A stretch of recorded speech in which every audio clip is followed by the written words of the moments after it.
충격적인 일이 벌어졌습니다. 한지훈 학생, MIT 졸업 최우수 학생으로 단상에 올라와 주시기 바랍니다. 6년 전만 해도 저는 보스턴 거리에서 쓰레기통을 뒤지던 노숙자, 소녀가 미국 명문대의 최우수 졸업생이 된 것입니다. 심지어 그녀는 최연소 교수 자리에까지 오르게 되는데요. 무엇이 소녀의 인생을 완전히 바꿔놓았을까요?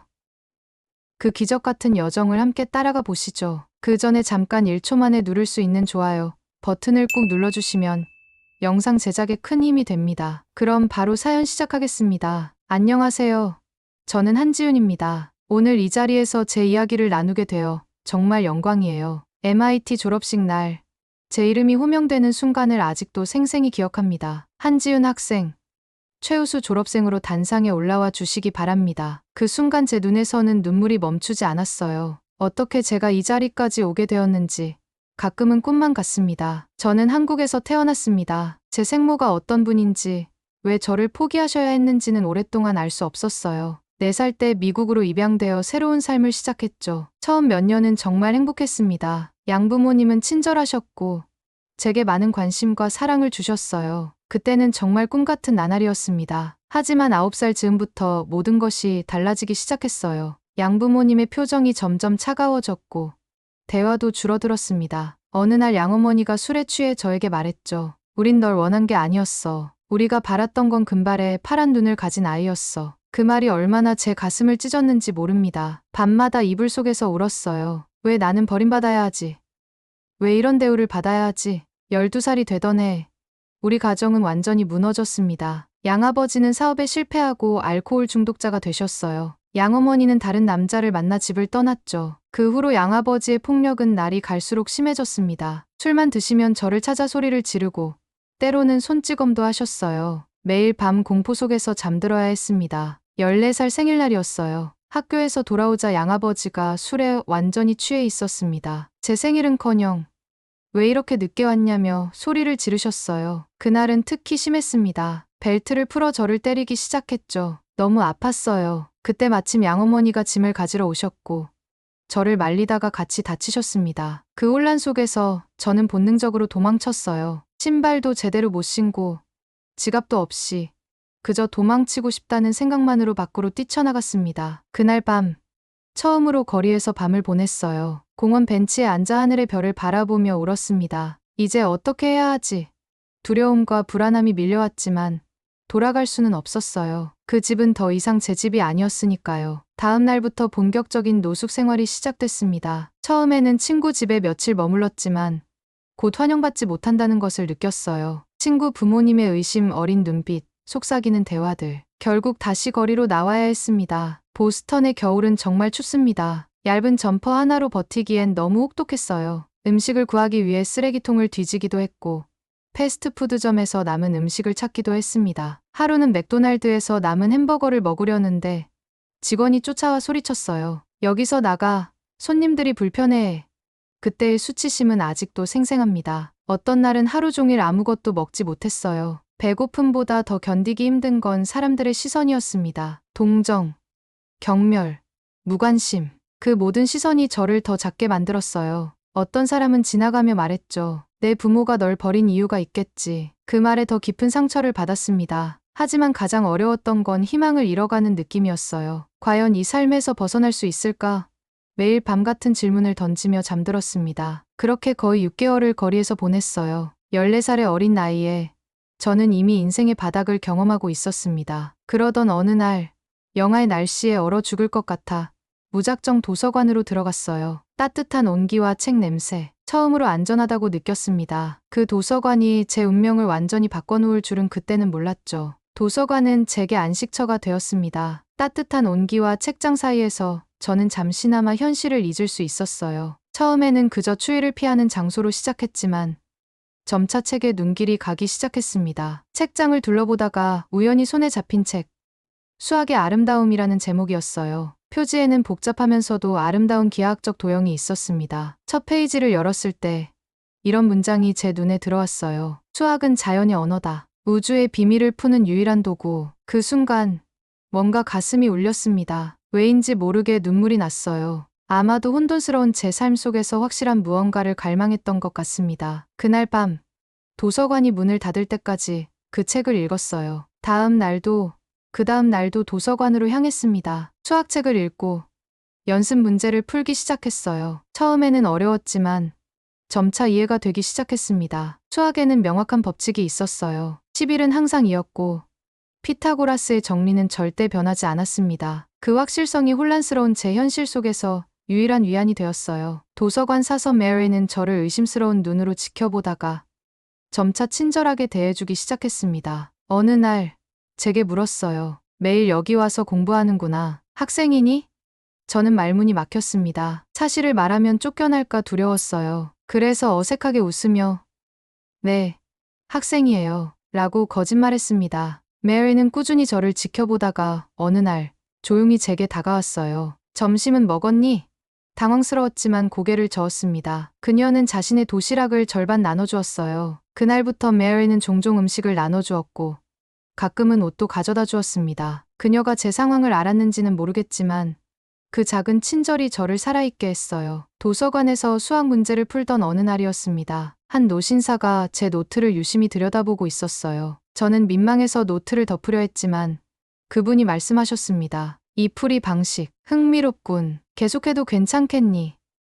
그분의 따뜻한 미소에 안심이 되어 고개를 끄덕였어요. 그분은 자신을 MIT의 데이비드 맥켄지 교수라고 소개하셨습니다. 저는 그때 MIT가 어떤 곳인지도 잘 알지 못했어요. 교수님은 제 노트를 보더니 몇 가지 질문을 하셨습니다. 그리고는 갑자기 종이에 문제 하나를 적어주셨어요. 한번 이걸 풀어볼래? 그 문제는 제가 본 것 중 가장 복잡했습니다. 하지만 어떤 직관이 일었어요. 천천히 단계별로 풀어나갔습니다. 중간에 막힐 때마다 제 나름의 방식으로 돌파구를 찾아갔어요. 약 30분 후 마침내 답을 도출했습니다. 교수님의 눈이 커졌어요. 놀랍군. 이건 대학 2학년 수준의 문제인데 완전히 새로운 접근법이야. 맥켄지 교수님은 그날 이후로도 종종 도서관에 오셨습니다. 매번 새로운 문제를 주셨고 저는 그 문제들을 풀어나갔어요. 교수님께서는 제 해결 방식에 대해 진심으로 흥미를 보이셨습니다. 그런 관심을 받는 것이 처음이었어요. 양부모님도 학교 선생님들도 저에게 그런 관심을 보인 적은 없었습니다. 약 한 달이 지난 어느 날 저녁,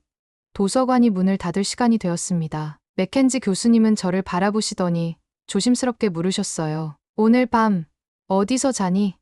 질문을 듣는 순간 숨이 멎는 것 같았습니다. 대답을 못하고 고개를 숙였어요. 교수님은 잠시 침묵하시더니 말씀하셨습니다. 나와 함께 가자. 처음에는 경계했습니다. 낯선 남자를 따라가는 것이 위험하다는 것을 이미 거리에서 배웠기 때문이에요. 하지만 맥켄지 교수님의 눈빛에는 순수한 걱정과 진심이 담겨 있었습니다. 망설이다가 결국 따라 나섰어요. 교수님의 집은 책으로 가득한 아늑한 주택이었습니다. 그곳에서 교수님은 제게 방 하나를 보여주셨어요. 문패에는 한지은의 방이라고 적혀 있었습니다. 그 순간 눈물이 왈칵 쏟아졌어요. 얼마나 오랫동안 자신만의 공간을 갈망했던지. 그날 밤 따뜻한 침대에서 처음으로 편안하게 잠들 수 있었습니다. 다음 날 아침 맥켄지 교수님은 제게 제안하셨어요. 지윤, 내가 정식 교육을 받으면 어떨까?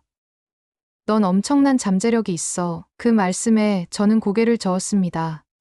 저는 학교를 다닌 지 오래되었어요. 그리고 법적 보호자도 없고 교수님은 잠시 생각하시더니 결단을 내리셨어요. 내가 내 보호자가 되겠다. 맥켄지 교수님은 약속을 지키셨습니다. 법원에 가서 저희 상황을 설명하셨고 임시 보호자가 되기 위한 절차를 밟으셨어요. 그 과정에서 양부모님이 법정에 나타났습니다. 교수님은 단호하게 말씀하셨어요. 이 아이는 이제 제가 책임지겠습니다. 그 순간 처음으로 누군가가 저를 지켜준다는 느낌이 들었습니다. 그렇게 저는 새로운 삶을 시작했습니다. 물론 쉽지 않았어요. 정규 교육을 받지 못했던 탓에 수학을 제외한 모든 과목에서 뒤처졌습니다. 밤마다 좌절하며 울기도 했어요. 하지만 맥켄지 교수님은 한 번도 저를 포기하지 않으셨습니다. 넌 할 수 있어, 지윤. 난 내가 해낼 거라고 믿어. 그 믿음이 저를 지탱했습니다. 하루하루 밤낮으로 공부했어요. 때로는 너무 어려워 포기하고 싶을 때도 있었지만 교수님의 믿음을 저버릴 수 없었습니다. 그렇게 1년 후 저는 고졸 검정고시를 치렀고 만점으로 통과했습니다. 그날 맥켄지 교수님은 처음으로 눈물을 보이셨어요. 내가 자랑스럽다. 지윤, 고졸 검정고시를 통과한 후 맥켄지 교수님은 제게 제안하셨습니다. 지윤아, MIT에 지원해보는 게 어떨까? 그 말씀에 저는 웃음이 나왔어요. 교수님, 제가 MIT라니요. 불가능해요. 거리에서 생활했던 저 같은 사람이 세계 최고의 대학에 간다니. 꿈 같은 이야기였습니다. 하지만 교수님은 진지하셨어요. 지윤, 내가 어디서 왔는지는 중요하지 않아.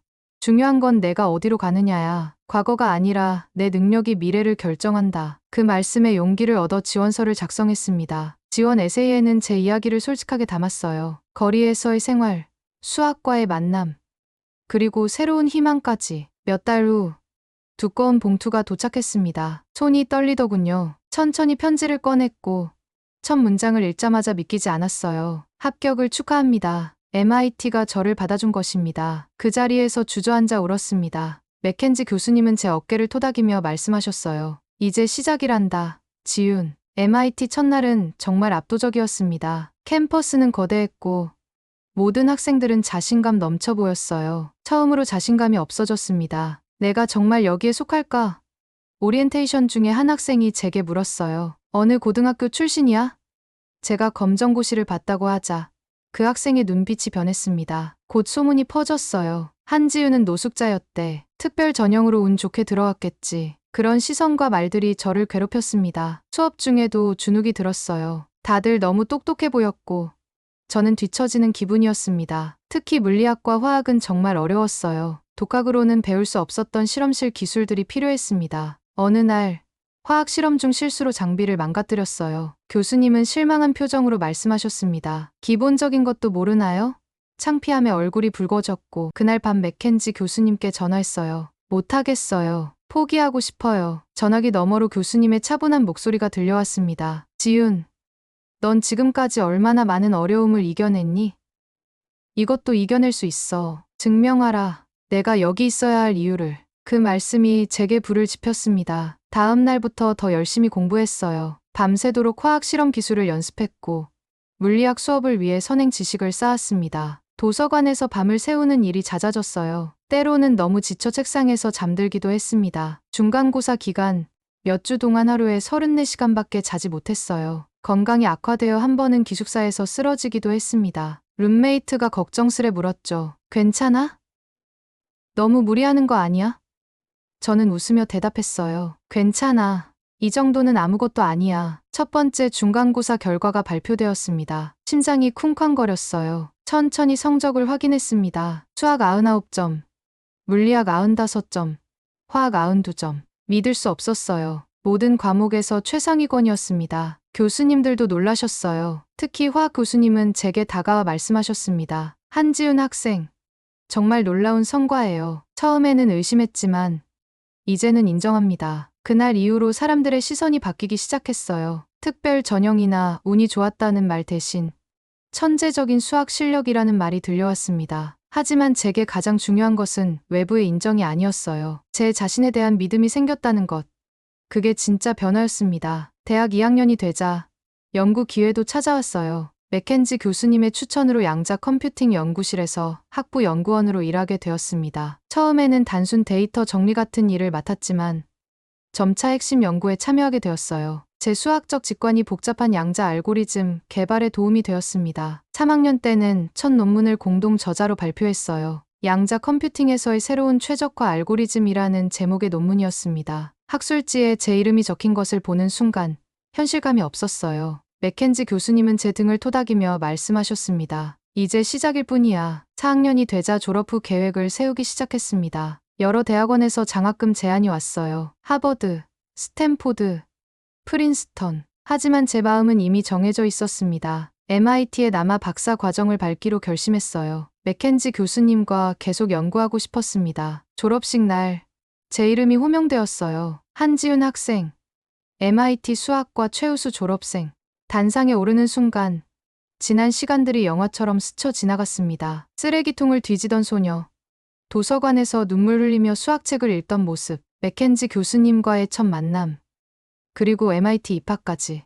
모든 순간들이 이 자리로 저를 이끌었다는 생각이 들었어요. 졸업장을 받으며 관중석을 바라보았습니다. 맥켄지 교수님이 앉아 계셨어요. 눈물을 참지 못하고 흘리시는 모습이 보였습니다. 그분의 믿음이 없었다면 저는 지금 여기 서 있지 못했을 거예요. 그리고 그 순간 결심했습니다. 나도 누군가에게 그런 사람이 되어주자. 누군가의 희망이 되어주자. MIT 대학원 입학은 새로운 도전의 시작이었습니다. 학부 과정이 기초를 닦는 시간이었다면 박사 과정은 진정한 학문의 깊이를 탐구하는 여정이었어요. 첫 학기부터 양자 정보 이론과 고급 수학 이론을 공부하기 시작했습니다. 내용이 어려워질수록 오히려 더 흥미롭게 느껴졌어요. 무언가를 깊게 이해하는 순간의 기쁨은 말로 표현할 수 없습니다. 맥켄지 교수님은 제 박사 논문 지도교수가 되어주셨습니다. 교수님께서는 항상 말씀하셨어요. 지식의 경계를 넓히는 것.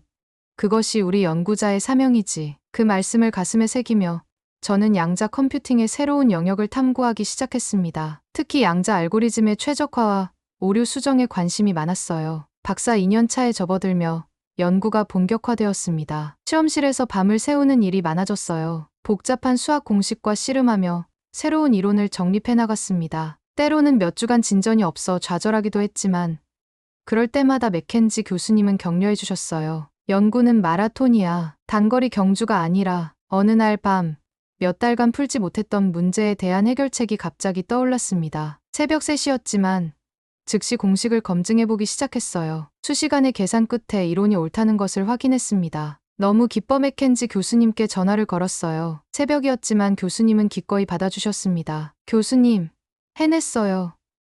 양자 오류 수정의 새로운 방법을 찾았어요. 이 발견은 저희 첫 주요 논문으로 이어졌습니다. Quantum Error Correction, A Novel Approach Using Topological Data Analysis라는 제목의 이 논문은 양자 컴퓨팅 분야에서 큰 반향을 일으켰어요. 주요 학술지에 실렸고 여러 컨퍼런스에서 발표 요청이 쏟아졌습니다. 처음으로 다른 연구자들이 제 이론을 인용하기 시작했어요. 그 느낌은 정말 특별했습니다. 박사 과정 중에는 교육에도 관심을 가지게 되었습니다. 학부생들을 위한 조교로 일하면서 가르치는 즐거움을 알게 되었어요. 특히 어려움을 겪는 학생들을 도와주는 일에 보람을 느꼈습니다. 제 과거 때문인지 학업적으로 힘들어하는 학생들의 마음이 더 잘 이해되었어요. 한 학생이 말했죠. 지윤 조교님처럼 이해하기 쉽게 설명해주는 분은 처음이에요. 가르치는 일에 더 관심을 가지게 되면서 매주 토요일 보스턴 빈민가 청소년들을 위한 무료 수학 교실을 열기 시작했습니다. 처음에는 2명의 학생으로 시작했지만 점차 소문이 퍼지며 10여 명으로 늘어났어요. 그들 중 몇몇은 제가 겪었던 것과 비슷한 어려움을 겪고 있었습니다. 가정폭력, 경제적 어려움, 학업 단절. 한 소년이 특히 기억에 남아요. 제이슨이라는 14살 아이였는데 부모님이 마약 중독으로 감옥에 가신 후 친척 집을 전전하고 있었습니다. 수학에 타고난 재능이 있었지만 환경 때문에 그 재능을 꽃피울 수 없었어요. 제이슨에게 특별히 시간을 투자했습니다. 일주일에 2번씩 추가 수업을 하고 필요한 책과 학용품도 제공했어요. 1년 후 제이슨은 주 수학 올림피아드에서 상을 받았습니다. 시상식에서 그가 말했어요. 지윤 선생님이 아니었다면 저는 지금 이 자리에 없었을 거예요. 선생님은 제게 희망을 주셨습니다. 그 말을 들으며 맥켄지 교수님이 제게 해주셨던 역할을 이제 제가 다른 이에게 하고 있다는 사실에 깊은 감동을 느꼈습니다. 박사 과정 4년차 논문 작성에 몰두하고 있을 때였습니다. 양자 정보 이론에 관한 2번째 주요 논문이 발표되면서 학계의 주목을 받게 되었어요. MIT 물리학과와 스탠포드에서 공동 연구 제안이 왔고 구글의 양자 컴퓨팅 팀에서도 연락이 왔습니다. 연구의 폭이 넓어지면서 더 많은 기회가 찾아왔어요. 하지만 진정한 전환점은 양자 머신 러닝이라는 새로운 분야를 개척하면서 왔습니다. 기존의 머신 러닝 알고리즘을 양자 시스템에 적용하는 방법론을 제시했어요. 이 연구로 인해 컴퓨터 과학과 물리학의 경계를 넘나드는 융합 연구자로 인정받기 시작했습니다. 박사 논문 발표 당일 강의실은 꽉 찼어요. 여러 대학과 기업에서 관계자들이 참석했습니다. 논문 발표가 끝난 후 MIT 학과장이 다가오셨어요. 한 박사, 정말 인상적인 연구입니다. 졸업 후 계획이 있으신가요? 사실 여러 기업과 대학에서 좋은 제안이 있었습니다. 구글에서는 연구원 자리를, 하버드와 스탠포드에서는 조교수 자리를 제안했어요. 하지만 제 마음은 이미 정해져 있었습니다. MIT에 남고 싶습니다. 이곳에서 제가 받은 것을 다시 돌려주고 싶어요. 맥켄지 교수님은 그 소식을 듣고 기뻐하셨습니다. 지윤, 내가 MIT의 일원으로 남는다니 정말 기쁘구나. 넌 이곳에서 큰 변화를 만들어낼 거야. 그렇게 저는 박사 학위를 받은 후 MIT 컴퓨터 과학과와 수학과의 공동 조교수로 임용되었습니다. 27살의 나이에 MIT 교수가 된 것이죠. 첫 강의 날 강의실에 들어서는 순간은 정말 특별했습니다. 제가 학생으로 앉아있던 그 자리에 이제는 교수로 서게 된 것이었어요. 첫 강의 주제는 양자 컴퓨팅의 이해였습니다. 강의를 시작하기 전 잠시 숨을 고르며 생각했어요. 거리에서 노숙하던 소녀가 이제 MIT 교수로 서 있다. 그 생각만으로도 가슴이 벅차올랐습니다. 교수로서의 첫 학기는 정신없이 바쁘게 지나갔습니다. 강의 준비, 연구실 운영, 학생 지도, 논문 심사, 모든 것이 새로웠고 도전적이었어요. 하지만 그 모든 순간이 소중했습니다. 특히 학생들과의 만남은 항상 새로운 영감을 주었어요. 그들의 호기심 어린 질문, 열정적인 토론, 그리고 가끔은 고민 상담까지. 저는 그들에게 단순히 지식만이 아닌 희망을 전하고 싶었습니다. 교수로서의 첫 해는 많은 배움의 시간이었습니다. 강의실에서 학생들을 가르치는 기쁨, 연구실에서 새로운 발견을 하는 흥분, 그리고 학계에 기여하는 보람까지. 모든 순간이 소중했어요. 특히 학생들과의 교류는 저에게 특별한 의미가 있었습니다. 그들 중 누군가는 제가 겪었던 것과 비슷한 어려움을 겪고 있을지도 모른다는 생각이 들었어요. 그래서 늘 학생들에게 열린 마음으로 다가가려 노력했습니다. MIT에서 첫 번째 월급을 받던 날이 생생하게 기억납니다. 은행 계좌를 확인하는 순간 믿기지 않았어요. 이게 정말 내 돈인가? 거리에서 동전 몇 개를 구하기 위해 애쓰던 시절이 떠올랐습니다. 그날 저녁 맥켄지 교수님을 모시고 고급 레스토랑에서 식사를 대접했어요. 교수님, 이건 제 인생의 첫 월급으로 하는 첫 번째 일입니다. 교수님이 아니었다면 이 자리에 없었을 거예요. 하지만 진정으로 하고 싶었던 일이 있었습니다. 그 주말 보스턴 시내의 노숙자 쉼터를 찾아갔어요. 그곳에서 따뜻한 식사와 생필품을 나눠주었습니다. 한 노숙자분이 물으셨죠. 왜 이런 일을 하시나요? 잠시 생각하다 답했습니다. 저도 한때 당신과 같은 상황이었으니까요. 그날 이후로 매달 첫째 주 토요일은 노숙자 봉사의 날로 정했습니다. 단순히 음식과 물품을 나눠주는 것을 넘어 그들의 이야기를 듣고 필요한 도움을 연결해주기 시작했어요. 특히 청소년 노숙자들에게 관심을 기울였습니다. 그들 중 많은 이들이 교육의 기회를 잃고 있었기 때문이었어요. 어느 날 쉼터에서 16살 소녀 사라를 만났습니다. 부모님의 이혼 후 집을 나온 그녀는 6개월째 거리 생활을 하고 있었어요. 사라의 눈빛에서 저희 과거 모습이 보였습니다. 학교는 다니고 있니? 물었더니 고개를 저었어요. 갈 수 없어요. 학비도 없고 제대로 씻을 곳도 없고. 그날 밤 집으로 돌아와 생각했습니다. 내가 받은 기회를 다른 이들에게도 주고 싶다. 다음 날 MIT 행정실을 찾아가 제안했어요. 노숙 청소년들을 위한 장학 프로그램을 만들고 싶습니다. 처음에는 회의적인 시선도 있었지만 맥켄지 교수님과 여러 동료 교수님들의 지지로 프로젝트가 승인되었습니다. 그렇게 희망의 다리 장학금이 탄생했어요. 교육 기회를 잃은 청소년들에게 고등학교 과정과 대학 입시를 준비할 수 있는 프로그램이었습니다. MIT 학생들이 자원봉사 튜터로 참여했고 지역 기업들도 후원에 동참했어요. 첫 해에는 5명의 학생으로 시작했습니다. 사라도 그중 한 명이었어요. 프로그램이 진행되면서 어려움도 많았습니다. 학생들의 불규칙한 참석, 정서적 문제, 기본적인 생활 습관의 부재까지. 하지만 포기하지 않았어요. 각 학생에게 맞춤형 교육 계획을 세우고 심리 상담도 병행했습니다. 무엇보다 그들에게 끊임없이 믿음을 표현했어요. 너희들은 할 수 있어. 나도 해냈으니까. 1년 후 첫 번째 성과가 나타났습니다. 사라가 고졸 검정고시를 통과한 것이죠. 그녀는 눈물을 흘리며 말했어요. 지윤 교수님, 처음으로 제가 무언가를 이룰 수 있다고 믿게 되었어요. 그 말이 얼마나 큰 보람으로 다가왔는지 모릅니다. 사라는 이듬해 커뮤니티 칼리지에 입학했고 지금은 대학 3학년이 되었습니다. 프로그램은 점차 확대되어 현재는 매년 20명의 학생들에게 기회를 제공하고 있어요. 지금까지 총 50명이 넘는 학생들이 희망의 다리를 통해 새 삶을 시작했습니다. 그중 10명은 대학에 진학했고 2명은 MIT에 합격했어요. 사람들은 종종 묻습니다. 왜 이런 일에 그렇게 많은 시간과 자원을 투자하세요? 저는 항상 같은 대답을 합니다. 누군가 저에게 그랬던 것처럼 저도 다른 이에게 그렇게 하고 싶어서요. 학문적으로도 계속 성장했습니다. 양자 머신 러닝에 관한 저의 연구는 새로운 분야를 개척했다는 평가를 받았어요. 특히 양자 알고리즘을 통한 데이터 분석이 기존의 한계를 뛰어넘을 수 있다는 연구 결과는 큰 주목을 받았습니다. 구글, IBM, 마이크로소프트 등 대형 기술 기업들과의 공동 연구도 진행했어요. 30살 생일을 앞두고 문득 궁금증이 생겼습니다. 내 생물학적 부모는 누구일까? 입양 기록을 찾기 시작했어요. 양부모님과의 관계는 끊어진 지 오래였지만 제 뿌리에 대한 궁금증은 점점 커졌습니다. 입양기관의 도움으로 한국의 기록을 찾아볼 수 있었어요. 몇 달의 조사 끝에 놀라운 사실을 알게 되었습니다. 저는 버려진 것이 아니었어요. 어머니는 미혼모로 당시 한국 사회의 압박 속에서 저를 키울 수 없었던 것이었습니다. 더욱 놀라운 것은 어머니가 지금까지 저를 찾고 계셨다는 사실이었어요. 입양기관의 도움으로 어머니의 연락처를 받았습니다. 떨리는 마음으로 전화를 걸었어요. 한국어를 거의 잊어버려서 통역사의 도움을 받았습니다. 전화기 너머로 어머니의 목소리가 들려왔어요. 지윤아, 그 한마디에 울컥했습니다. 어머니는 매년 제 생일마다 촛불을 켜고 기도하셨대요. 내가 어디선가 행복하게 지내길 바랐단다. 30살 생일날 한국행 비행기에 올랐습니다. 인천공항에 도착했을 때 어머니가 기다리고 계셨어요. 40년 만의 재회였습니다. 서로를 바라보는 순간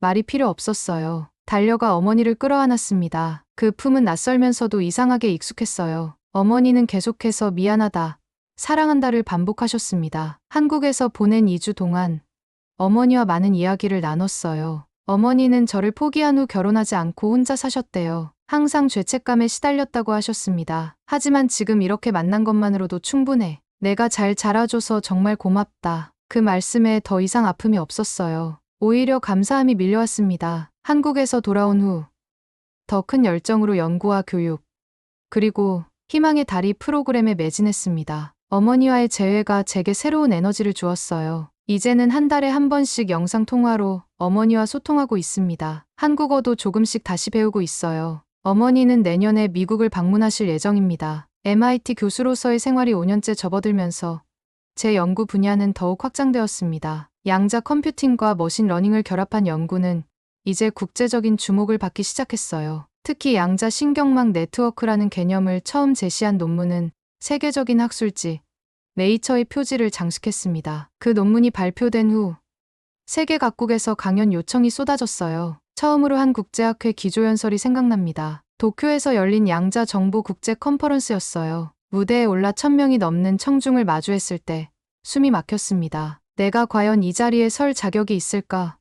문득 자신감이 흔들렸어요. 그때 맥켄지 교수님이 앞줄에서 미소 지으며 살짝 고개를 끄덕이셨습니다. 그 작은 격려가 저에게 큰 힘이 되었어요. 연설을 시작하면서 저는 용기를 내어 제 이야기를 나눴습니다. 노숙자였던 과거, 도서관에서의 수학과의 만남, 그리고 오늘에 이르기까지의 여정을. 청중들은 처음에는 놀란 표정이었지만 곧 깊은 공감과 존중의 눈빛으로 바뀌었어요. 발표가 끝난 후 한 젊은 연구자가 다가와 말했습니다. 교수님의 이야기가 저에게 큰 영감이 되었어요. 저도 비슷한 어려움을 겪었거든요. 그 경험을 통해 깨달았습니다. 제 과거는 부끄러운 것이 아니라 오히려 다른 이들에게 힘이 될 수 있다는 것을요. 그 후로 강연이나 인터뷰에서 제 이야기를 적극적으로 나누기 시작했습니다. 특히 젊은 세대, 어려운 환경에 있는 이들에게 희망의 메시지를 전하고 싶었어요. 상황이 아무리 어려워도 포기하지 않는다면 반드시 빛은 찾아옵니다. 연구실도 점점 커져갔습니다. 처음에는 2명의 대학원생으로 시작했지만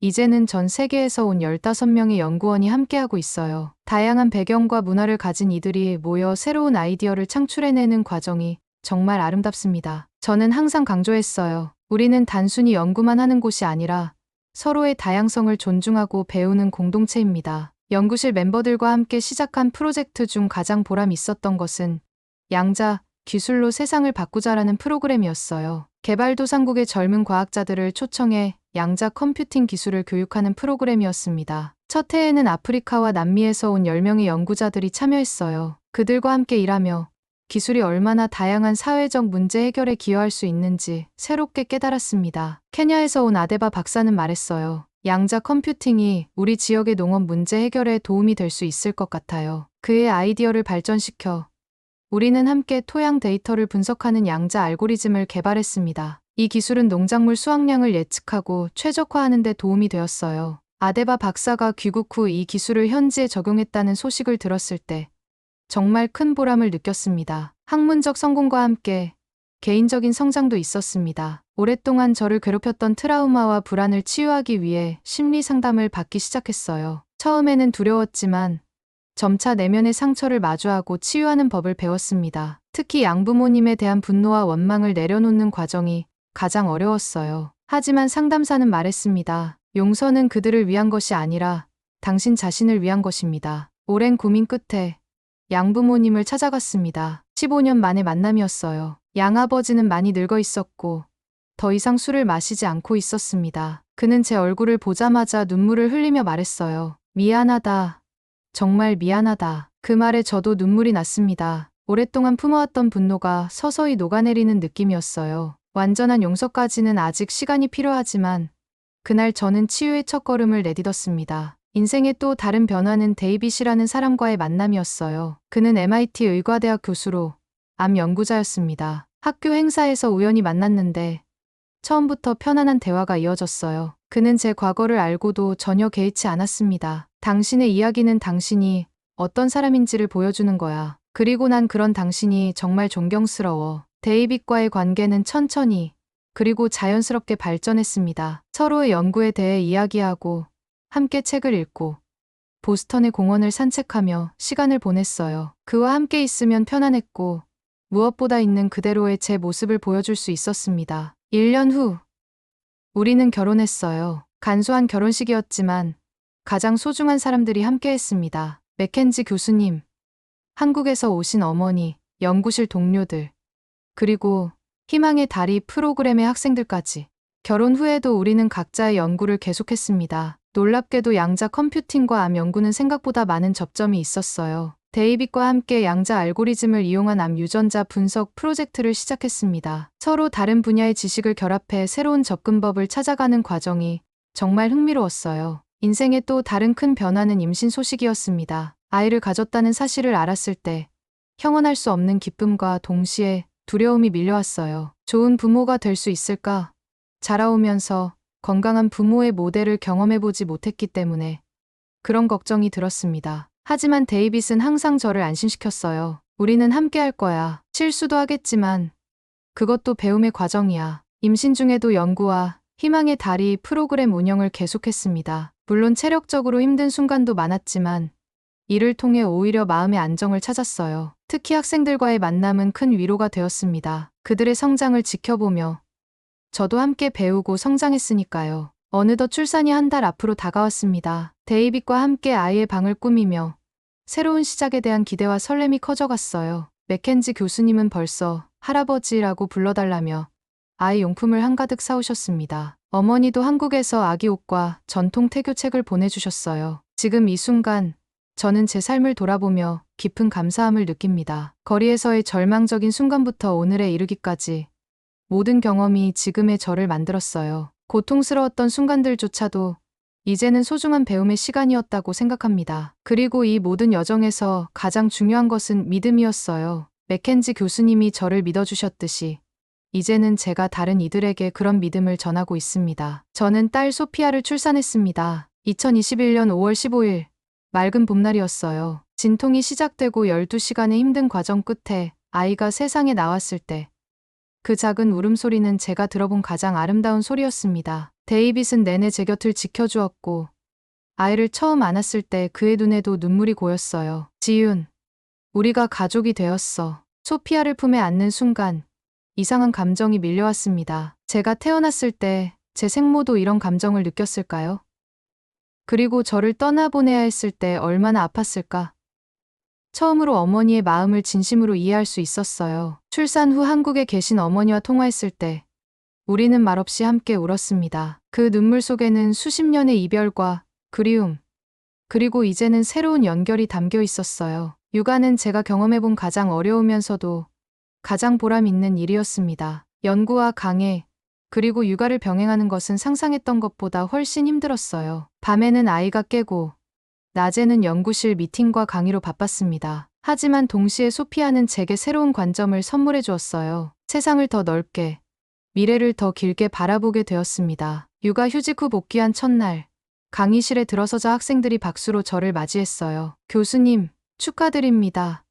그들의 진심 어린 축하에 감동했습니다. MIT는 육아와 연구를 병행할 수 있도록 많은 지원을 해주었어요. 특히 캠퍼스 내 보육시설은 큰 도움이 되었습니다. 가끔은 연구실에 소피아를 데려와 동료들과 함께 돌보기도 했어요. 우리 연구실은 마치 확장된 가족 같았습니다. 소피아가 6개월이 되었을 때 오랫동안 구상해온 프로젝트를 시작했습니다. 기술로 사회 변화를 이끄는 여성들이라는 프로그램이었어요. 전 세계의 어려운 환경에 있는 젊은 여성들에게 기술 교육을 제공하고 그들이 자국에서 변화의 주역이 될 수 있도록 지원하는 프로그램이었습니다. 첫 해에는 아시아, 아프리카, 중남미에서 온 20명의 여성들이 참여했어요. 이 프로그램의 첫 참가자 중 기억에 남는 사람은 인도에서 온 프리아였습니다. 그녀는 하층 카스트 출신으로 정규 교육을 받기 어려운 환경이었지만 독학으로 프로그래밍을 배웠어요. MIT에서 6개월간의 교육을 받은 후 프리아는 고향으로 돌아가 여성들을 위한 코딩 학교를 설립했습니다. 지금은 200명 이상의 학생들이 그곳에서 배우고 있어요. 프리아는 말했습니다. 지윤 교수님이 저에게 기회를 주셨듯이 저도 다른 여성들에게 기회를 주고 싶었어요. 소피아가 1살이 되던 해 저는 MIT 역사상 가장 젊은 정교수로 승진했습니다. 승진 소식을 들었을 때 가장 먼저 맥켄지 교수님께 전화했어요. 지금은 은퇴하셨지만 여전히 저의 가장 소중한 멘토이자 친구입니다. 교수님은 기쁨의 눈물을 흘리며 말씀하셨어요. 내가 처음 너를 만났을 때부터 알고 있었단다. 내가 특별하다는 것을. 정교수 취임 강연에서 저는 제 인생의 여정을 되돌아보았습니다. 14살의 거리로 나섰던 그 소녀가 오늘 이 자리에 서게 될 줄은 정말 몰랐습니다. 저는 운이 좋았어요. 맥켄지 교수님이라는 멘토를 만났고 MIT라는 기관이 저에게 기회를 주었습니다. 하지만 세상에는 아직도 기회조차 얻지 못하는 수많은 젊은이들이 있습니다. 제 남은 경력은 그들에게 기회를 만들어주는데 헌신하고 싶습니다. 그 말처럼 저는 연구와 교육을 넘어 사회적 영향력에 더 관심을 기울이기 시작했습니다. 특히 기술 접근성의 불평등 문제에 주목했어요. 양자 컴퓨팅이 가져올 미래 사회의 변화를 준비하는 데 있어 소외된 계층이 뒤처지지 않도록 하는 것이 중요하다고 생각했습니다. 이러한 생각을 바탕으로 저는 미래를 위한 기술 평등 이니셔티브를 설립했어요. 개발도상국의 연구자들과 협력하여 현지 문제 해결에 기술을 적용하는 프로젝트였습니다. 처음에는 소규모로 시작했지만 점차 글로벌 기업들과 재단의 지원을 받아 확장되었어요. 현재는 30개국 이상에서 프로젝트가 진행 중입니다. 이 일을 통해 전 세계 다양한 곳을 방문하게 되었어요. 인도 농촌 마을에서 수질 모니터링 시스템을 설치하고 케냐의 학교에 태양광 발전 기반 디지털 교육 장비를 제공하고 브라질 빈민가에서 청소년들에게 프로그래밍을 가르치기도 했습니다. 이런 경험들은 제 시야를 넓혀주었고 기술이 단지 학문적 성취를 넘어 실질적인 변화를 만들어낼 수 있다는 신념을 강화했어요. 특히 기억에 남는 프로젝트는 한국에서의 일이었습니다. 서울 외곽의 아동보호시설에서 디지털 멘토링 프로그램을 시작했어요. MIT 학생들과 한국의 보호시설 아이들이 온라인으로 연결되어 학습 멘토링을 주고받는 프로그램이었습니다. 이 프로젝트는 제게 특별한 의미가 있었어요. 어머니와 함께 그 시설을 방문했을 때 어머니는 눈물을 흘리시며 말씀하셨습니다. 내가 이런 일을 하다니 정말 자랑스럽구나. 소피아가 3살이 되었을 때 우리 가족에게 또 하나의 기쁜 소식이 찾아왔습니다. 두 번째 아이를 가진 것이죠. 이번에는 아들이었어요. 출산 예정일은 맥켄지 교수님의 80번째 생일과 같은 날이었습니다. 그래서 우리는 교수님의 이름을 따서 아이 이름을 데이비드로 짓기로 했어요. 임신 중에도 연구와 프로젝트를 계속했지만 이전보다는 페이스를 조절했습니다. 첫째 때의 경험이 있어서인지 이번에는 조금 더 여유롭게 임신 기간을 보낼 수 있었어요. 특히 소피아와 함께하는 시간을 더 많이 가지려고 노력했습니다. 소피아는 동생의 탄생을 기대하며 매일 제 배의 이야기를 들려주었어요. 동생아, 빨리 나와서 같이 놀자. 2024년 1월 15일, 작은 데이비드가 태어났습니다. 맥켄지 교수님은 이 소식을 듣자마자 병원으로 달려오셨어요. 아기를 안아보시며 눈물을 흘리셨습니다. 내 이름을 물려주다니 이런 영광이 있을까. 그 순간 저는 다시 한번 깨달았습니다. 가족이란 꼭 혈연으로만 맺어지는 것이 아니라는 것을요. 맥켄지 교수님은 혈연 관계가 아니지만 저에게는 아버지와 같은 존재였습니다. 두 아이의 엄마가 되니 일과 가정의 균형을 유지하는 것이 더 어려워졌습니다. 하지만 데이빗과 저는 서로를 지지하며 함께 노력했어요. 그는 자신의 연구 일정을 조정해 육아에 더 많이 참여했고 저도 연구실 운영 방식을 좀 더 효율적으로 바꿨습니다. 무엇보다 중요한 것은 우리가 서로에게 그리고 아이들에게 최선을 다하고 있다는 믿음이었어요. 이제 저는 MIT에서의 10년을 돌아보며 다음 10년을 계획하고 있습니다. 연구자로서, 교육자로서, 그리고 사회적 혁신가로서 더 큰 변화를 만들어가고 싶어요. 특히 기술이 가져올 미래 사회에서 소외되는 이들이 없도록 더 포용적인 혁신을 이끌어가는 것이 제 꿈입니다. 어느덧 봄이 왔고 소피아는 유치원에 다니기 시작했습니다. 등원 첫날 소피아는 조금 긴장한 표정으로 물었어요. 엄마, 나 잘할 수 있을까? 저는 딸의 손을 잡고 말했습니다. 물론이지. 소피아는 무엇이든 할 수 있어. 그리고 기억해. 포기하지 않는다면 반드시 빛은 찾아온단다. 그 순간 문득 깨달았습니다. 제가 걸어온 여정이 이제는 제 아이들에게 전해질 희망의 이야기가 되었다는 것을요. MIT 교수로서 10년, 두 아이의 엄마로서의 삶, 그리고 전 세계를 무대로 한 다양한 프로젝트들. 이 모든 경험이 저를 성장시켰고 새로운 꿈을 품게 했습니다. 어느 날 아침 연구실 창문으로 보스턴의 일출을 바라보며 생각했어요. 내가 더 크게 기여할 수 있는 방법은 무엇일까? 그 순간 떠오른 것은 교육의 혁신이었습니다. 기술은 빠르게 발전하는데 교육 방식은 여전히 과거에 머물러 있다는 생각이 들었어요. 양자 교육 이니셔티브라는 새로운 프로젝트를 구상했습니다. 첨단 기술을 활용해 전 세계 어디서나 최고 수준의 교육을 받을 수 있게 하는 프로젝트였어요. 특히 자원이 부족한 지역의 학생들이 최신 기술을 배울 수 있도록 돕는 것이 목표였습니다. 처음에는 MIT 내부에서 시작했지만 곧 하버드, 스탠포드, 옥스퍼드 등 세계 유수의 대학들과 협력하게 되었어요. 프로젝트의 핵심은 양자 학습 플랫폼이었습니다. 인공지능과 양자 컴퓨팅 기술을 결합해 각 학생의 학습 스타일과 속도에 맞춘 개인화된 교육을 제공하는 시스템이었어요. 개발 과정에서 많은 어려움이 있었지만 3년의 연구 끝에 마침내 첫 버전을 완성했습니다. 10개국의 학교에서 파일럿 프로그램을 시작했어요. 결과는 놀라웠습니다. 르완다의 한 시골 학교에서는 학생들의 수학 성적이 평균 40% 향상되었고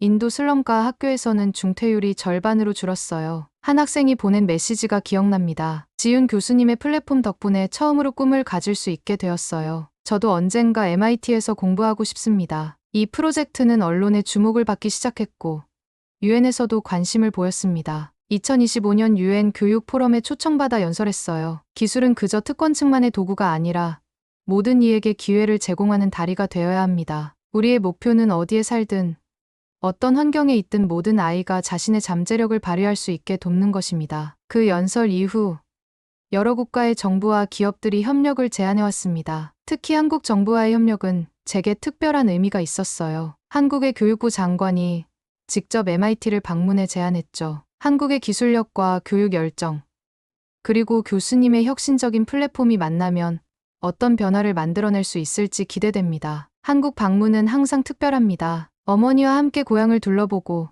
제가 태어난 병원도 방문했어요. 이번에는 소피아와 작은 데이비드도 함께 했습니다. 아이들이 한국 문화를 경험하고 할머니와 시간을 보내는 모습을 보며 가슴이 따뜻해졌어요. 소피아는 한국어도 조금씩 배우기 시작했습니다. 할머니, 사랑해요. 그 말을 들었을 때 어머니의 얼굴에 번진 미소를 잊을 수 없습니다. 2025년 제 인생에 또 하나의 큰 변화가 찾아왔습니다. MIT 총장으로부터 뜻밖의 제안을 받았어요. 컴퓨팅과 인공지능의 미래 연구소의 소장을 맡아달라는 것이었습니다. 이 연구소는 MIT의 가장 큰 규모의 연구기관으로 전 세계 연구자들이 모여 미래 기술의 방향을 설정하는 곳이었어요. 처음에는 망설였습니다. 연구와 교육, 그리고 가족 간의 균형을 유지할 수 있을까 걱정되었거든요. 고민 끝에 제안을 수락했습니다. 데이빗의 지지와 맥켄지 교수님의 조언이 큰 힘이 되었어요. 지윤, 넌 항상 더 큰 도전 앞에서 빛나왔어. 이번에도 그럴 거야. 연구소 소장으로서 첫 연설에서